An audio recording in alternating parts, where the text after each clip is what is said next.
Ladies and gentlemen, hey, hi, how you doing? Welcome back to the channel. Thank you so much for stopping by with the Season 4 update here in Warzone. We obviously saw some major changes to the meta with some weapon tuning, but mainly the increase to the health has really changed things up. And so with that, today, we are breaking down the new top 10 best meta loadouts to be running here in Season 4, starting first with, well, an interesting one that has changed in many ways. It's a combination of the M13, yes, the KV Broadside. Wanted to get the shotgun out of the way right away because I can't stand using it, but I can't deny the fact that yes, this is part of the meta right now. Before we dive into the actual weapons though, real quick, pretty much the same on every single loadout here, the perks and equipment. So smokes, I pretty much run non-stop. These are so clutch.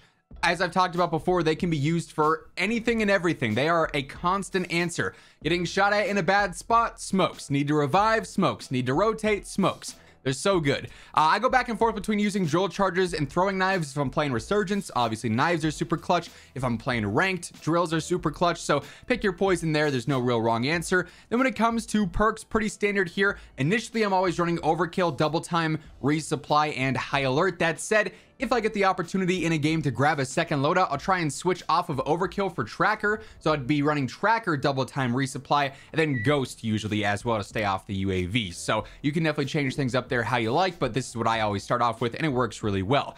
But focusing on the weapons here, M13, it's going to feel weaker than it did last season because of the health increase. That said, this is still pretty much the best rifle in terms of overall TTK. It's already very easy to use. It's low recoil, pretty straightforward.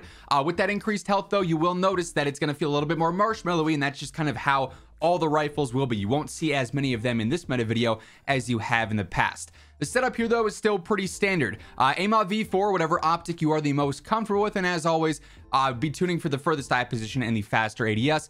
60 round extended mag is a must have because of the health update on all weapons. Pretty much you want to be running the largest extended mag. High velocity ammo for the better velocity and range. Echelon barrel, this will help out with that range, velocity, and control, the 3-in-1 combo there. Then Harbinger suppressor, better velocity, better range, going to help out with some control as well. So this thing, laser beam, definitely not going to fry as much as it did last season, but in comparison to the other rifles, still absolutely a top tier choice. Then the Broadside, it got a nerf, but the Dragon's Breath got buffed, so this thing is absolutely in the close range meta conversation right now. It is disgusting. I hate using it. I hate dying to it even more, but like I said, objectively, this is a part of the meta here. The setup, it's toxic, but this is why it is the meta. So stockless stock gonna help out a ton with that mobility there. I go for the range 12 barrel, helps out with your hip fire accuracy, which you're going to be doing a lot, range and velocity. The velocity doesn't matter there, but the range is always a nice added bonus. Dragon's Breath, of course, we want to be running that per usual. 25 round drum, the more ammo the merrier in this case. And then True Tac rear grip, better ADS and sprint to fire, pretty clutch stats on a shotgun, especially for someone like me who uses ATS. You want to have that best sprint to fire possible so you can get right into shooting there. But yeah, despite the toxicity, this thing is absolutely destroying up close. Now loadout number 2 consists of the Cronen Squall and the MP5. In my opinion, the MP5 is the best SMG now after this update. Then the Cronen Squall, yes, it got nerfed and it is a noticeable nerf. It's no longer the clear absolute meta choice, but it is still very good whether you want to use it in full auto or semi-auto. Personally, this build is meant for each of those modes. I can flip-flop back and forth and it's going to be good for whatever scenario I need it to be good in. In my opinion, I feel like if you can master semi-auto, that's where this thing is going to really shine and be a standout weapon currently. Even after the nerf, full auto is going to be a lot more balanced, but like I said, I think flip-flopping between the two is really the best way to go about it. This setup is going to be the same as it was pre-updating playlists every time that I record a meta video. As I was saying, this setup here is going to be the same as it was pre-update, just a little bit less effective because you don't really need to change the overall setup here. So AMOT V4 yet again, 50 round extended mag, it's the max here, so of course we're using that. FTAC gripper for the better stability, HCR 6.8 barrel, range, velocity, control, the 3-in-1 combo yet again. And then the bore compensator, because this focuses on horizontal control, which in general just makes the weapon a lot more straightforward, a lot more predictable with its recoil pattern, so you can control it a bit more over range there. That'll help out a lot there as opposed to like just a standard compensator or even a suppressor as well. So Cronen still absolutely dominating. Then the MP5 setup, it's pretty close to what it was pre-update. Really the only change here is upgrading the magazine. I used to run 40, now you have to run 50. Like that is pretty much what this health update and the TTK increase is going to force you to do here. It slows you down a tad bit more, but when I was playing with it, testing this out, didn't really notice a huge difference. In fact, having that extra ammo was super clutch at times. TCG 10 rear grip for the better control way, just tune for the inverse of better mobility since there is no great rear grip option there. The Mirror 56 recoil stock, better control, better sprint speed as well, so that's kind of like a nice 2-in-1 combo, tuning for better mobility. 7 milliwatt laser, faster ADS, faster sprint to fire as always. Then the Falcon barrel, better movement speed, better ADS speed, just making the MP5 even more aggressive here, tuning for some better ADS, then also some better control there just to keep it consistent in the mid-range. Really good option here for season 4, especially whether you're playing ranked, standard pubs, even resurgence. This thing can dominate everywhere. Now setup number 3, we've got the RAAL, we've got the Vaznev. The RAAL is one that's going to shine with this health update because its TTK is going to be the best over range. Now that's just off of 100% accuracy. You won't be 100% accurate with the RAAL. That's why you can use things like the M13 that are easier and still be able to compete. But if you can land your shots consistently with this thing, that's GG. That's game over. You're sending that opponent to the gulag. You're sending them to the spectator screen or back to the main lobby. The thing just rips. In the Vaznev, just a little bit behind the MP5 now. I think before this update, they were like right there neck and neck. Now, because this just has a little bit less ammo, I feel like it's maybe a tad bit behind the MP5, but both are still very, very good. As far as the RAAL setup goes, we're really just focused on control here. We want to make it as easy to use as possible. AMOT V4 yet again. Stip 40 rear grip, better control straight up. We're tuning for better steadiness and control as well. I got the Dune underbarrel, better recoil steadiness, so that's attacking horizontal and vertical, tuning for even better control there. The Nil Sound 90 suppressor here, better velocity, better range. I tune for the better velocity and ADS speed. If you wanted to upgrade to a heavier suppressor that's going to offer some control as well, you could do so. Just keep in mind, your ADS is going to be like 2.5 business days. So just be prepared going into fights like that. And then lastly, I go for the Rhino barrel. It helps out some with the velocity, then some added control as well, which is nice to see. So this is technically one of the lowest recoil RAAL setups. It's still got a noticeable kick to it, but if you can get past that, if you can master that, this thing is going to fry. Then the Vaznev,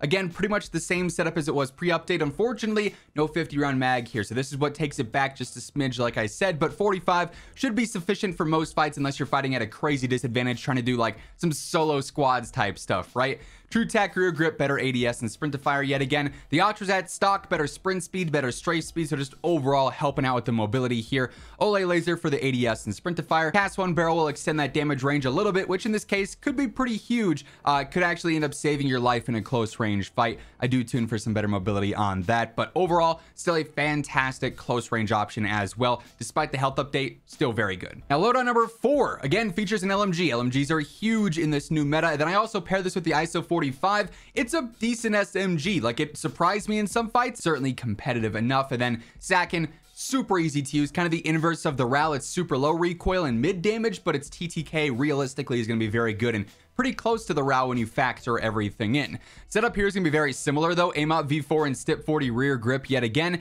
Edge 47 underbarrel. You could also upgrade to the Ripper as well if you wanted to, but this weapon's so straightforward. I feel like you don't always have to take on those extra cons if you don't want. We are of course tuning for better stability there. Polar Fire S suppressor, same deal here. If you want to upgrade to a heavier suppressor for some better control at the cost of some ADS speed, you could do so for sure. Then Silver Series barrel, 3-in-1 combo yet again. Better velocity, better damage range, better recoil control, better Pizza Papa John's. We got it all going on here. Range and steadiness on the tunes there. I love the Sakin. It's one that I'm probably going to be running a lot in ranked with this upcoming season. Felt very good so far. And then the ISO 45, we just covered this setup earlier on this week when it dropped. This is just nice and aggressive. It's meant for speed, meant to be very fast paced, right? So one control based attachment here, the KT85, just to have some consistency with it. We are tuning for the better control and ADS speed. However, 45 round drum is the max here. The fire rate's kind of fast, so that can run out. Just be mindful of that because you don't have a huge extended mag in this case. Quick fire laser, better ADS speed. If you wanted to upgrade to, 7 milliwatt or Olay, feel free to do so. Always tuning for the better ADS and sprint to fire though. The sheer rear grip, better ADS and sprint to fire. Speak of the devil, right? Tuning to enhance that even more. And then the Cheetah stock here, better sprint speed, strafe speed, crouch movement speed, and ADS speed as well. And then we tune for even better mobility. So this thing definitely gets a nice uptick in overall aggressiveness and speed. It's gonna be really aggressive, very solid for all SMG type fights. Now loadout number 5 is one that I've been running a ton, especially in ranked, but it works in pubs as well. This is my main sniper loadout. I've got the MCPR, which I consider to be the best sniper right now, and I pair this with the 74U, which since day one has been ridiculously good and is one of the absolute meta weapons in my opinion for where it's efficient, and that is the sniper support area, the close to mid range. The thing is absolutely unreal, and somehow hasn't been nerfed since launch. We've pretty much been using the same setup for some time. I did recently just update the stock though. 45 round extended mag on there though. That's the max there. True tack rear grip, better ADS and sprint to fire. Ultra's at stock here again for the better sprint speed and strafe speed, just making it even more aggressive. Basically, we're trying to turn this into the speed of an SMG with the power of a rifle. Olay laser as always, and then the 209 barrel, better movement speed, better ADS speed. It does hurt your velocity some, but that's not going to be a big deal in the ranges that you're going to be fighting with this thing, so ends up working out just fine. I love this thing. Also, the CDL camo from the CDL blueprint from last season looks so clean on this, I gotta say. Then the MCPR, this setup is one that you could certainly mess around with because there is some preference in here, primarily with the optic. I like the Delta 4. If there's a different sniper scope you like more, feel free to go for that. And in this case, I do actually tune for the closest sight. That way I can get the slightly better zoom than the better ADS speed. Now, I previously was running a laser. I figured out that really, the more that I do that, you know, sometimes I feel like I am giving off my position because the enemies can see it or my teammates can see it. So dropping the laser and upgrading, or I guess downgrading technically, to the 5 round mag rather than 10 is going to give you similar effects. Better ADS speed there, so it'll still be a little bit snappy. You just won't have that laser coming out of your gun. Explosive ammo, of course, you have to have for the one-shot capabilities there. I go for the nail saw 90 for the better velocity, then also the OMX barrel for the better velocity as well. Damage range, of course, doesn't really matter here. We're just simply focused on getting better velo and then trying to go for the headshots so we can one-shot knock enemies. Now, as we jump into the second half of the top 10 here, quick reminder, if you guys are new to the channel, around 41% of viewers watching are not subs. So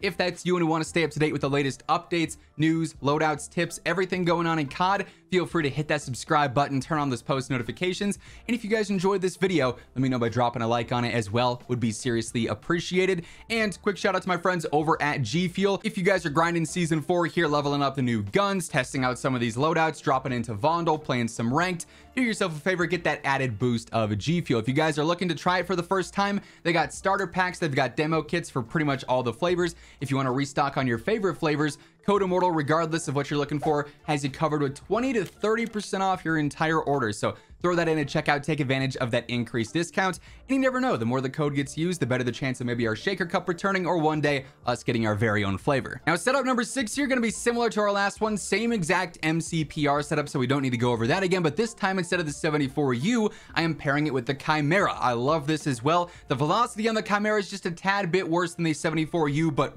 each of these are just ridiculously good for the close to mid-range, very much so AR SMG hybrids, right? So this setup for the Chimera is a bit different than some of the ones I've been running previously, because for Warzone, you gotta consider some of that mid-range, especially if this is your only mid-range choice as opposed to having a sniper with your primary. You're not gonna be able to use that in those 30-40 meter fights. Sometimes this will be your option. So it's got the nice balance, still certainly usable in 10 meters, 20 meters, but also usable in the mid-range too.